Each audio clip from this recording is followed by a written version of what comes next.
तो hi everyone, welcome back to our channel Tutors JEE. और कैसे हो सब लोग यार। तो यार आज हम क्या करने वाले हैं? आज हम करने वाले हैं एक बहुत ही अच्छा और सुंदर सा टॉपिक जिसका नाम है स्टैंडिंग वेव्स। अब नाम सुन करके कई लोग जो हैं ऐसे परेशान से हो जाते हैं कि यार स्टैंडिंग वेव्स क्या है, स्टैंडिंग वेव्स क्या है। पर बहुत ही एक सिंपल सी चीज है, कोई बहुत ज्यादा टफ सवाल नहीं बनता, आप कर सकते हो। आपने बस आज का लेक्चर देख लिया, अच्छे खासे क्वेश्चन प्रैक्टिस कर लिए, अच्छे खासे आप बहुत अच्छे से कर सकते हो। बहुत ही इजी कंसेप्ट है, बस आपको समझना है कि यार इसमें है क्या चीज। तो असल में हो क्या रहा है, असल में हो क्या रहा है कि मान लो कोई एक वेव है और इस वेव में या इस रोप में मैं इस तरफ से भी वेव भेज रहा हूं और इस तरफ से भी वेव भेज रहा हूं। मतलब दोनों वेव आमने सामने से टकरा रही हैं। और एक बात और जो ऐड करने वाली है वो ये है कि दोनों वेव्स आइडेंटिकल हैं। दोनों वेव्स आइडेंटिकल हैं। मैंने एक रोप में इस तरफ से वेव भेजी, इस तरफ से वेव भेजी और दोनों जो हैं आइडेंटिकल वेव्स हैं। अब अगर दोनों आइडेंटिकल वेव्स हैं तो आमने सामने आकर के टकराएंगी। और टकराने के बाद क्या होगा? टकराने का मतलब मेरा यहां पर है जो है इंटरफेरेंस शो करेंगी, इंटरफियर करेंगी। इंटरफेरेंस शो करने के बाद होगा क्या कि हर एक पार्टिकल जो है वो सुपर इंपोज होगा। क्या होगा? हर एक पार्टिकल सुपर इंपोज होगा। हर एक पार्टिकल पर सुपरपोजिशन हो रही होगी। तो अब यहां पर देखो, जो मैंने कलाकारी करी है, जो मैंने चित्र बनाए हैं आपके लिए, उन चित्रों को देखें तो भाई साहब ये एक वेव जा रही है इस तरफ राइट हैंड साइड, ये एक वेव जा रही है लेफ्ट हैंड साइड। दोनों आइडेंटिकल वेव्स हैं। इसकी इक्वेशन मान लो कुछ y equal to A sine omega T minus K X. इसकी इक्वेशन मान लो y equal to A sine omega T plus K X. ठीक है, बहुत सुंदर। इसके बाद अगर तुम देखो, और ये दोनों क्या है, दोनों एक ही रोप पे हैं। जगह नहीं थी हमारे पास, जगह का कंस्ट्रेंट है, तो इसीलिए हमने क्या किया कि हमने बोला अलग अलग बना दिए, लेकिन है एक ही रोप पे, एक ही रोप पे, एक इधर से एक इधर से। अब असल में जो हमने देखा कि यार सुपर इंपोज होने के बाद हमको क्या दिख रहा है, सुपर इंपोज होने के बाद हमको कुछ इस प्रकार का दिखा। अब मैंने बोला था कि दोनों वेव्स आइडेंटिकल हैं। आइडेंटिकल इन द सेंस क्या होता है? आइडेंटिकल इन द सेंस होता है कि आपकी frequency, omega, time period, lambda के ये सब सेम हो सकता है, लेकिन आपका एम्पलीट्यूड आपके हाथ में है। आप सेम रखना चाहो सेम भी रख सकते हो, आप अलग अलग रखना चाहो अलग अलग भी रख सकते हो, ये आपके हाथ में है। लेकिन जो जनरल प्रॉपर्टीज हैं जैसे कि frequency, omega, time period, lambda, ये सारी चीजें आइडेंटिकल रहेंगी, ये सारी चीजें सेम रहेंगी। तो जब हमने हमने मान लिया कि एम्पलीट्यूड सेम है दोनों का, दोनों का एम्पलीट्यूड सेम मान लिया। अब जब सुपर इंपोज हुआ तो हमने क्या देखा कि यार जो एम्पलीट्यूड नया बना वो बना 2a। 2a का नया एम्पलीट्यूड शो हुआ और ये वेव्स मुझको दिखी। अब देखो कि यार हर एक पार्टिकल अगर सुपर इंपोज कर रहा है तो इधर देखो ये वाला पार्टिकल, अब यही वाला पार्टिकल मैं इसके लिए भी देखता हूं और इसके लिए भी देखता हूं। जब मैं यही पार्टिकल इसके लिए देखा तो कोई मोशन नहीं है, ठीक है, इसके लिए देखा तो भी कोई मोशन नहीं है। तो जो इसको मिला, मतलब इसका और इसका मिलकर के जब सुपर इंपोज हुए तब भी कुछ नहीं हुआ। वहीं अगर मैं टॉप मोस्ट पार्टिकल को देखूं तो इसके पास ए डिस्प्लेसमेंट है, इसके पास भी ए डिस्प्लेसमेंट है। जब सुपर इंपोज हुए तो इसको मिल गया 2a डिस्प्लेसमेंट। ठीक, अब अगले पॉइंट को देखते हैं, इस पॉइंट को। इस पॉइंट को तुम देखो, इसके लिए और इसके लिए, दोनों वेव्स में इस पॉइंट के लिए कोई भी डिस्प्लेसमेंट नहीं है। तो सुपर इंपोज होने के बाद इसके पास भी कोई डिस्प्लेसमेंट नहीं आई, सेम ही यहां पर और सेम ही यहां पर। अब मैंने पॉइंट्स बहुत जनरल चुने। आप पूछोगे कि सर बीच वाले पॉइंट्स का कुछ कुछ बताओ, वो क्यों नहीं बता पा रहे? मैंने पॉइंट्स जनरल इसलिए चुने हैं, ये स्पेसिफिक पॉइंट्स इसलिए चुने आपको बताने के लिए क्योंकि इन पर हमें दिख जाती हैं चीजें। असल में हो क्या रहा है, असल में कुछ इस प्रकार से हमारा मोशन हो रहा है। अब यहां पे देखो, ये जो पॉइंट्स हैं जिन पर हमारी डिस्प्लेसमेंट जीरो है और असलियत में जीरो ही रहेगी, ये हमारे होते हैं नोड्स। ये हमारे क्या होते हैं? ये होते हैं हमारे नोड्स। और जहां पे हमको मैक्सिमम डिस्प्लेसमेंट दिखती है, मैक्सिमम डिस्प्लेसमेंट, जैसे कि ये वाला पॉइंट जो है ये 2a पे गया है, ये वाला पॉइंट क्या है? 2a पे गया है। इनको हमने नाम दिया है एंटी नोड्स। इनको हमने क्या नाम दिया है? इनको हमने नाम दिया है एंटी नोड्स। चलिए, बहुत सुंदर। अब ये जो ये वेव का स्ट्रक्चर है, इस पर जो मोशन हो रहा है पार्टिकल्स का, वो इस तरीके से हो रहा है कि भाई साहब ये तो कहीं गए ही नहीं, नोड्स वाले, एंटी नोड्स वाले एकदम मैक्सिमम पर पहुंच गए। उनके बीच वाले कुछ कुछ कुछ कुछ कुछ कुछ कुछ कुछ जो भी मुझे सुपर इंपोज होकर के मिल रहा है दोनों वेव्स से, इसका कुछ और इसका कुछ, दोनों का जो सुपर इंपोज होकर के मुझे मिला वो मेरे को बचे हुए पार्टिकल्स में दिख रहा है। लेकिन अब कितना मिला? कितना मिला? असल में जब हमने पिछले लेक्चर में सुपर पोजिशन पढ़ा था तो हमने क्या बोला था कि भैया नेट डिस्प्लेसमेंट मेरी दिस प्लस दिस है, जो दोनों वेव्स हैं उन दोनों की नेट डिस्प्लेसमेंट क्या है, वही हमने ऐड कर दी। जब हमने ऐड करके सॉल्व करा तो हमें देखने को ये मिलता है कि यार जो नेट डिस्प्लेसमेंट होती है वो होती है 2a sin kx cos omega t, 2a sin kx cos omega t। अब हम पढ़ क्या टॉपिक रहे हैं, वेव्स। जो सुपर इंपोज होने के बाद बनी उनको हमने नाम दिया स्टैंडिंग वेव्स। तो असलियत में यहां भी हर पार्टिकल एसएचएम ही परफॉर्म कर रहा होगा, यहां भी तो हर पार्टिकल एसएचएम परफॉर्म कर रहा होगा, जो एकदम बेसिक चीज है मेरी वेव्स के लिए कि हर पार्टिकल एसएचएम परफॉर्म कर रहा है। तो अगर मैं इस तरीके से सोचूं तो ये जो इक्वेशन है ये भी ये बता रही है कि भाई साहब ये मेरे लिए कुछ एम्पलीट्यूड है और ये cos ओमेगा टी है। जैसे कि मैं एसएचएम से कंपेयर करूं इसको, तो एसएचएम के लिए a cos ओमेगा टी से अगर मैं कंपेयर करूं तो ये चीज मुझे एम्पलीट्यूड देती हुई दिख रही है और ये cos ओमेगा टी जनरल जो होता है। तो अगर मैं कहूं किसी भी जनरल पॉइंट के लिए, किसी भी पॉइंट के लिए जो x दूरी पर है, जो x दूरी पर है, यहां से x दूरी पर है, वो पॉइंट कुछ एसएचएम परफॉर्म कर रहा है जिसका एम्पलीट्यूड 2a sin kx है। इतना बताना है, जिसका एम्पलीट्यूड 2a sin kx है। जैसे कि यहां पे तुमने बोला कि भाई साहब ये वाले पार्टिकल्स क्या परफॉर्म कर रहे हैं, हमें क्या पता। तो ये वाले पार्टिकल्स परफॉर्म तो एसएचएम ही कर रहे हैं क्योंकि बन तो वेव ही रही है, लेकिन उनका जो एसएचएम है उसका एम्पलीट्यूड जो है वो है 2a sin kx, performing SHM with 2a sin kx amplitude. इतना इसका बेसिक नॉलेज है जो आपको होनी चाहिए और यही आपका पूरा कॉन्सेप्ट है।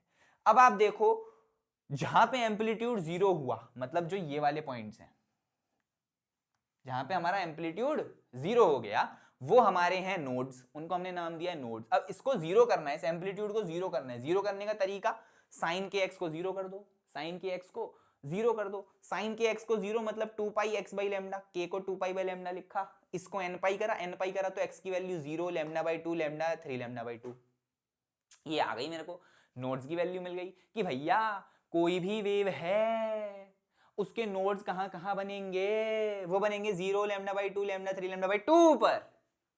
अगर एंटी नोड्स की बात करो, एंटी नोड्स क्या थे, याद कर, जिसका एम्पलीट्यूड मैक्सिमम मिले, जिसका एम्पलीट्यूड मैक्सिमम मिले, जिसका 2a sin kx मैक्सिमम हो। मैक्सिमम होना है तो क्या sin kx को 1 कर दूं, sin kx को 1 कर देता हूं। sin kx को 1 करेंगे तो होगा क्या, लगभग pi by 2, 3 pi by 2, 5 pi by 2 वाला एंगल, उसी टाइप का। तो मेरा 2 पाई के x बाई लैम्डा जो है इससे सॉल्व करूंगा तो x आ जाएगा lambda by 4, 3 lambda by 4, 5 lambda by 4 and so on. तो मेरे को एंटी नोड्स भी मिल रहे हैं और मेरे को नोड्स भी मिल रहे हैं। अच्छा भैया ये आपके नोड्स दिख गए, ये आपके एंटी नोड्स दिख गए, ये मुझे दिख भी रहा है कि लैम्डा बाई 4 है, ये भी मुझे दिख रहा है 3 लैम्डा बाई 4 है। अब जो सवाल आपसे पूछ लिए जाते हैं वो होते हैं कि भाई साहब सिंपली नोड और नोड के बीच का डिस्टेंस बता दो, पता है लैम्डा बाई 2। नोड और एंटी नोड के बीच का डिस्टेंस बता दो, अरे ये तो एंटी नोड और एंटी नोड है, सॉरी एंटी नोड और एंटी नोड है, ठीक है। एंटी नोड और एंटी नोड के बीच का डिस्टेंस लैम्डा बाई 2, अगेन देख लो चेक करके। नोड और एंटी नोड के बीच का डिस्टेंस लैम्डा बाई 4।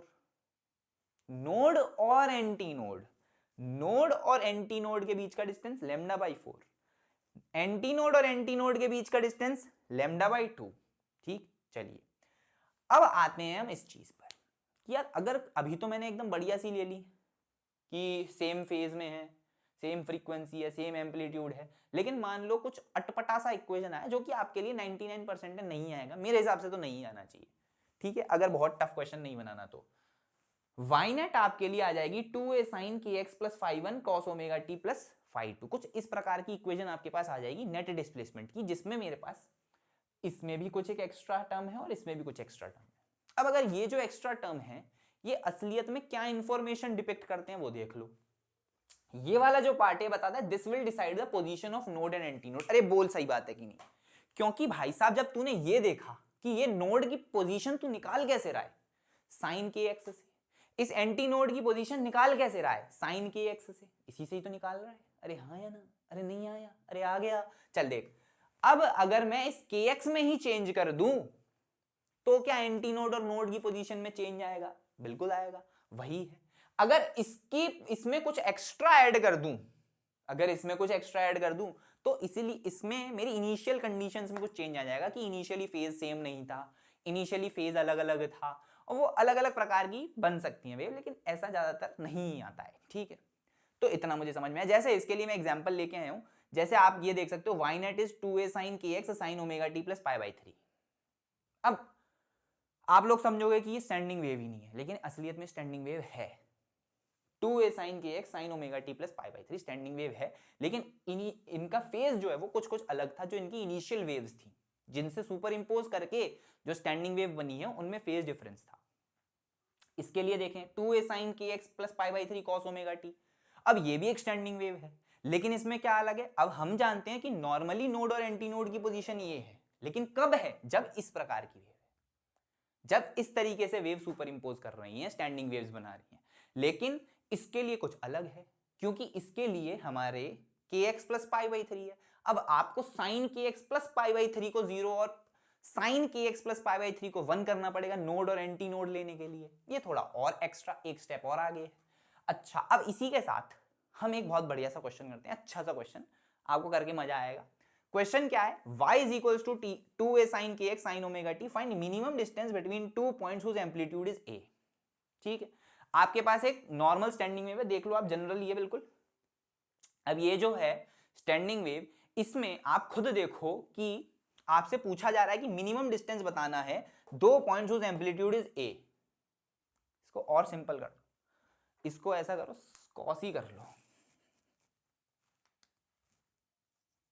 ठीक, अब मुझे एक बात बताओ, अब तो बिल्कुल ही जनरल है, जो हमने पढ़ा है वही है, हमने पढ़ा है वही है।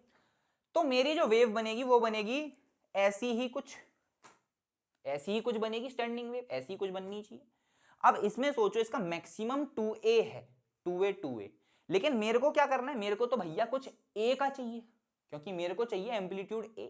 तो एम्पलीट्यूड a वाले कौन से पॉइंट है, कैसे पता करूं?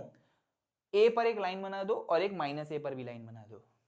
तो यहां पर तुम खुद देखोगे कि इतने लूप में 2 पॉइंट है और इतने लूप में भी 2 पॉइंट है। भैया इस लूप में 2 पॉइंट है, इस लूप में 2 पॉइंट है। अब आपसे पूछा है कि ए एम्पलीट्यूड वाले 2 पॉइंट्स के बीच में मिनिमम डिस्टेंस बताना है। अब हो सकता है मिनिमम डिस्टेंस ये हो, या हो सकता है मिनिमम डिस्टेंस ये हो। अरे भैया उसने ये मना थोड़ी ना किया है कि प्लस ए और माइनस ए वाले नहीं हो, ये थोड़ी मना किया है। हो सकता है मिनिमम डिस्टेंस ये हो सकता है ये हो। अब ये हमें चेक करना पड़ेगा। तो हमने क्या किया? सिंपली साइन के एक्स को प्लस 2a साइन के एक्स को प्लस माइनस a करा, क्योंकि भैया मुझे एम्पलीट्यूड चाहिए a। इसको सॉल्व करूंगा तो साइन के एक्स जो आ जाएगा प्लस माइनस हाफ, x की वैल्यू आ जाएगी लैम्डा बाई 12, x की वैल्यू आ गई लैम्डा बाई 12। इसका मतलब ओरिजिन से लैम्डा बाई 12 पर मेरे को एक ऐसा पॉइंट मिलेगा जिसका एम्पलीट्यूड a होगा। बहुत सुंदर। अच्छा, आप दूसरा पॉइंट कैसे निकालें? दूसरा पॉइंट कैसे निकालें? मैं ये जानता हूं कि ये पूरी लेंथ लैम्डा बाई 2 है। लैम्डा बाई 2 में से लैम्डा बाई 12 घटा दो, क्योंकि दोनों तरफ आइडेंटिकल है। लैम्डा बाई 2 में से लैम्डा बाई 12 घटा दो तो बचेगा क्या? 5 लैम्डा बाई 12। तो इसका मतलब जो ये वाला पार्टिकल है, जो ये वाला पॉइंट है, वो है यहां से 5 लैम्डा बाई 12। सही बात है, यहां से 5 लैम्डा बाई 12। अब लैम्डा बाई 2 में फिर से लैम्डा बाई 12 ऐड कर दूंगा तो भैया ये वाला पॉइंट मिल जाएगा कि ये वाला पॉइंट ओरिजिन से 7 लैम्डा बाई 12 है, 7 लैम्डा बाई 12 है। तो अब देखो कि भैया ये वाला डिस्टेंस कितना आ रहा है, इनके बीच में कितना डिस्टेंस है, इनके बीच में कितना डिस्टेंस है? 5 lambda by 12 minus lambda by 12 is 4 lambda by 12 which is lambda by 3। और इनके बीच में डिस्टेंस देखें तो इनके बीच में डिस्टेंस आएगा 2 lambda by 12 which is smaller. तो ये लैम्डा बाई 6 आएगा, जो कि मिनिमम डिस्टेंस है। हमसे मिनिमम डिस्टेंस पूछा था तो वही हमारा आंसर होगा। तो यार इतना ही मुझे स्टैंडिंग वेव्स में बताना था।